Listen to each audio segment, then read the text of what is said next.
सामने जाइए आप।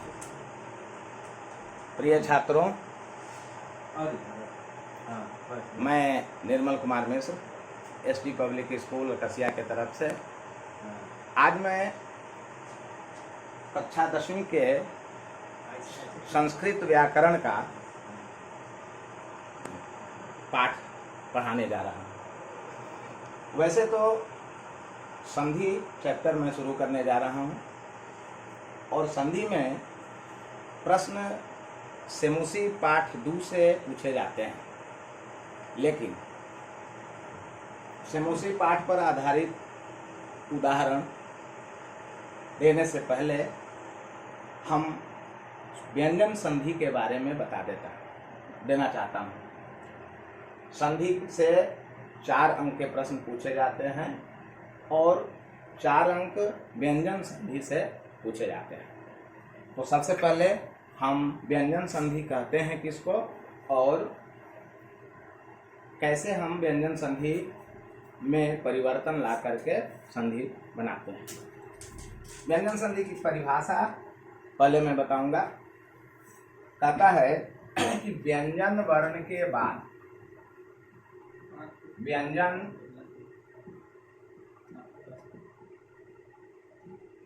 वर्ण के बाद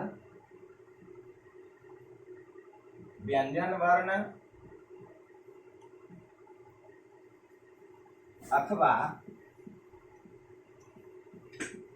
स्वर वर्ण के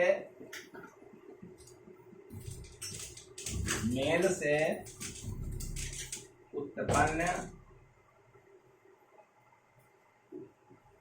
विकार को व्यंजन संधि कहते हैं।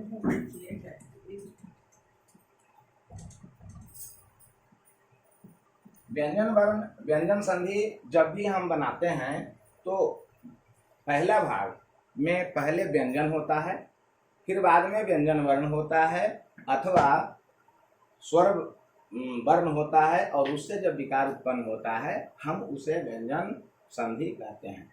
जैसे उदाहरण देखा जाए, दिक जोड़ अंबर। यहाँ क व्यंजन वर्ण है और बाद वाला और स्वर वर्ण है।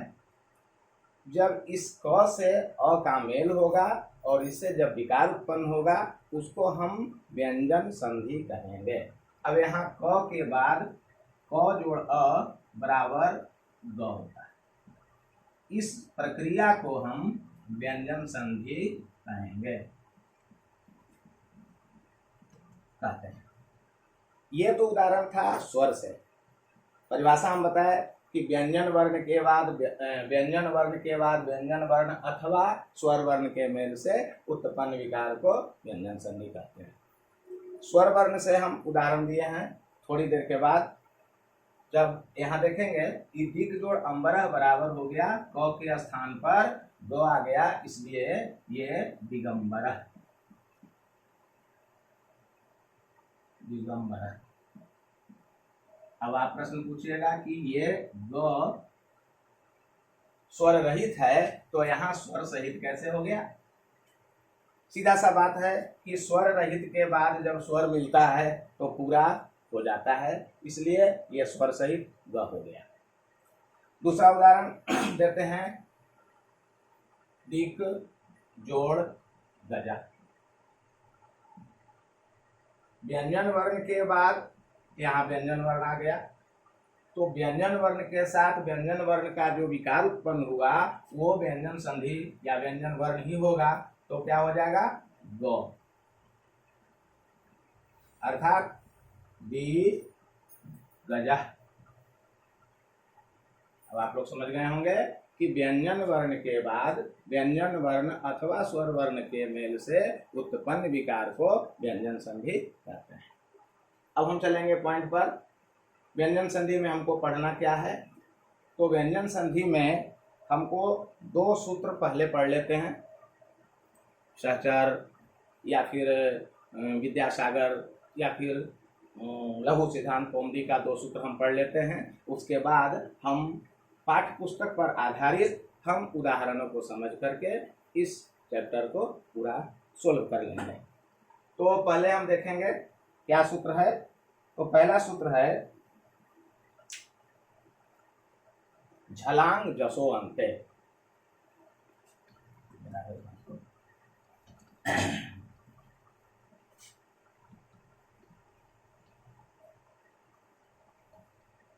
या समझेंगे कि वर्गीय प्रथम वर्णस्य तृतीय वर्णे परिवर्तनम। वर्गीय प्रथम वर्णस्य तृतीय वर्णे परिवर्तनम।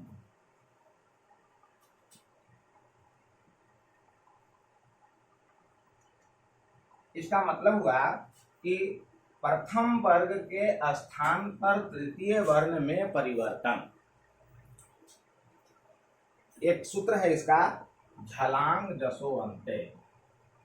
झलांग यशो अंते अर्थात झल यानी किसी वर्ग के प्रथम वर्ण के बाद किसी वर्ग का तीसरा वर्ण आए तो प्रथम वर्ण के स्थान पर उसी वर्ग का तीसरा वर्ण हो जाता है। जैसे उदाहरण देखते हैं, फिर से एक बार बताते हैं। किसी वर्ग के प्रथम वर्ण के बाद किसी वर्ग का तीसरा वर्ण आए तो प्रथम वर्ण के स्थान पर उसी वर्ग का तीसरा वर्ण हो जाता है। जैसे एक उदाहरण हम देते हैं कि दिक जोड़ गजा। इसके पहले भी हम उदाहरण दिए थे, बड़ा ही पॉपुलर उदाहरण है, इसलिए इसको हम उदाहरण में लाए हैं दिक जोड़ गजा। अब यहाँ क क्या है, तो कवर्ग का प्रथम वर्ण है तो, और ये ग क्या है, कवर्ग का ही तीसरा वर्ण है। उदाहरण के अनुसार किसी वर्ग के परिभाषा के अनुसार किसी वर्ग के प्रथम वर्ण के बाद किसी वर्ग का तीसरा वर्ण आए तब जब विकार उत्पन्न होता है उसको हम क्या कहते हैं, झलांग जसो अंते कहते हैं। या फिर प्रथम वर्ण के स्थान पर तृतीय वर्ण में परिवर्तन भी इसको कहते हैं। पूरा परिभाषा एक बार फिर से समझा जाए कि किसी वर्ग के प्रथम वर्ण के बाद किसी वर्ग का तीसरा वर्ण, चौथा वर्ण, य र ल व ह या फिर कोई स्वर वर्ण आए तो प्रथम वर्ण के स्थान पर उसी वर्ग का तीसरा वर्ण हो जाता है। अब यहाँ क और ग जब ये दोनों आपस में मिलते हैं तो क के स्थान पर परिभाषा के अनुसार तीसरा वर्ण क्या बनेगा, ग। क हलम स्वर रहित है इसलिए ग भी स्वर रहित होगा, यानी कुल मिलाकर के होगा दिक यानी दिग्गज। समझ गए होंगे कि किसी वर्ग के प्रथम वर्ण के बाद किसी वर्ग का तीसरा वर्ण आए तो प्रथम वर्ण के स्थान पर उसी वर्ग का तीसरा वर्ण हो जाता है। फिर दूसरी बात परिभाषा में आता है कि किसी वर्ग के प्रथम वर्ण के बाद किसी वर्ग का चौथा वर्ण आए, यानी दूसरा उदाहरण देखते हैं, दिक जोड़ भ्रम। यानी किसी वर्ग के प्रथम वर्ण के बाद किसी वर्ग का चौथा वर्ण आए तो पहला वर्ण के स्थान पर उसी वर्ग का तीसरा वर्ण हो जाता है, यानी कि दिक भ्रम। एक स्वर से देखेंगे, सत जोड़ उक्ति। सत जोड़ उक्ति यानी किसी वर्ग के प्रथम वर्ण के बाद कोई स्वर आए, यानी ये उ ह्रस्व उ स्वर है, तो ये प्रथम वर्ण के स्थान पर तीसरा वर्ण यानी द हलंत हो जाएगा, अर्थात सदुक्ति। स द आधा द और यहाँ उ उक्ति। एक और बात है यह कि किसी वर्ग के प्रथम वर्ण के बाद कोई अंतस्थ हो, यानी य र ल व में से कोई वर्ण आ जाए तो प्रथम वर्ण के स्थान पर तीसरा वर्ण हो जाता है। जैसे देखिए तत जोड़ रूपम। अब यहाँ प्रथम वर्ग का प्रथम वर्ण है त है और यहाँ क्या है र है। अब इस त के स्थान पर क्या बनेगा द हलंत, यानी कि तद्रूपम। त द रूपम। ये है झलांग जसोअंते, अर्थात किसी वर्ग के प्रथम वर्ण के बाद किसी वर्ग का तीसरा वर्ण, चौथा वर्ण य र ल व ह या फिर कोई स्वर आए तो प्रथम वर्ण के स्थान पर उसी वर्ग का तीसरा वर्ण हो जाता है। इसी में एक और सूत्र है और वो सूत्र का नाम है प्रथम वर्ण से पंचम वर्णे परिवर्तनम। यानी प्रथम वर्ण के स्थान पर हम पंचम वर्ण में परिवर्तन करते हैं और उसका भी एक सूत्र है यरो अनुनासिके अनुनासिको वा।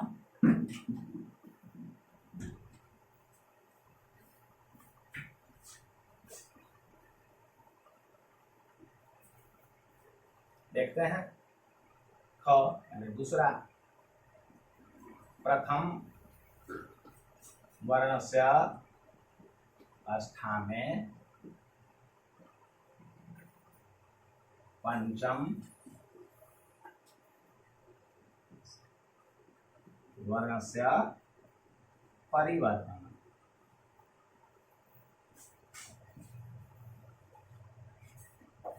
यानी कि प्रथम वर्ण के स्थान पर पंचम वर्ण में परिवर्तन हो जाता है।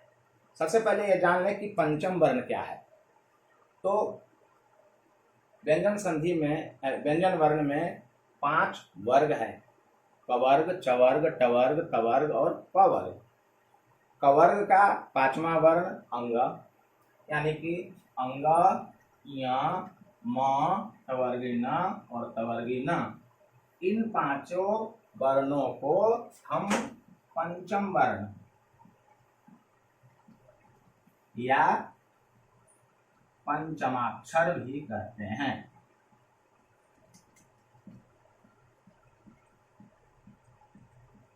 अब करना यहाँ सूत्र है कि प्रथम वर्ण के स्थान पर पंचम वर्ण में परिवर्तन होता है। यानी कि किसी वर्ग का प्रथम वर्ण आए, उसके बाद किसी वर्ग का प्रथम वर्ण आए और फिर उसके बाद क्या आ जाएगा कि आगे कोई 5वां वर्ण हो तो उसी वर्ग का 5वां वर्ण हो जाता है। यानी किसी वर्ग के प्रथम वर्ण के बाद किसी वर्ग का 5वां वर्ण आए तो प्रथम वर्ण के स्थान पर उसी वर्ग का 5वां वर्ण हो जाता है। जैसे उदाहरण है कि वाक जोड़ मय, वाक जोड़ मय, ये कवर्ग का प्रथम वर्ण है और म पवर्ग का 5वां वर्ण है। तो प्रथम वर्ण के बाद किसी वर्ग का 5वां वर्ण हो तो प्रथम वर्ण के स्थान पर उसी वर्ग का यानी 5वां वर्ण हो जाता है, अर्थात क का 5वां वर्ण अंग होता है। कुल मिलाकर के क जोड़ म बराबर अंग बनता है, यानी कि वांगमय, वांगमय। दूसरा उदाहरण देखें हम, तन जोड़ मात्रम, तत जोड़ मात्रम। इसी वर्ग के प्रथम वर्ण के बाद किसी वर्ग का 5वां वर्ण आए तो प्रथम वर्ण के स्थान पर पांचवा वर्ण हो जाता है, अर्थात क 9 में परिवर्तित हो गया, इसलिए यहाँ तन्मात्रम हुआ। कहीं कहीं इसी में प्रथम वर्ण के बाद पंचम वर्ण आता है तो प्रथम वर्ण के स्थान पर तीसरा वर्ण भी आ जाता है, लेकिन ज्यादा हम पांचवें वर्ण का ही प्रयोग करते हैं। जैसे एक उदाहरण देख लेते हैं, प्रथम वर्ण के बाद किसी वर्ग का पांचवा वर्ण आए तो प्रथम वर्ण के स्थान पर उसी वर्ग का तीसरा वर्ण आ जाता है। कैसे? उत जोड़ दाम,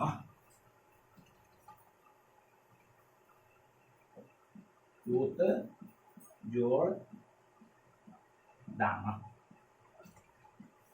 तो तवर्ग का प्रथम वर्ण है और ये तवर्ग का ही तीसरा वर्ण है, तो त के स्थान पर तीसरा वर्ण आ जाएगा, अर्थात द, यानी कि उद द आकार म, उद्दाम। यही है प्रथम वर्ण के स्थान पर अगर कोई पांचवा वर्ण आए तो प्रथम वर्ण का तीसरा वर्ण भी होता है, और प्रथम वर्ण के स्थान पर प्रथम वर्ण के बाद किसी वर्ग का पांचवा वर्ण आए तो प्रथम वर्ण के स्थान पर पांचवा वर्ण होता है।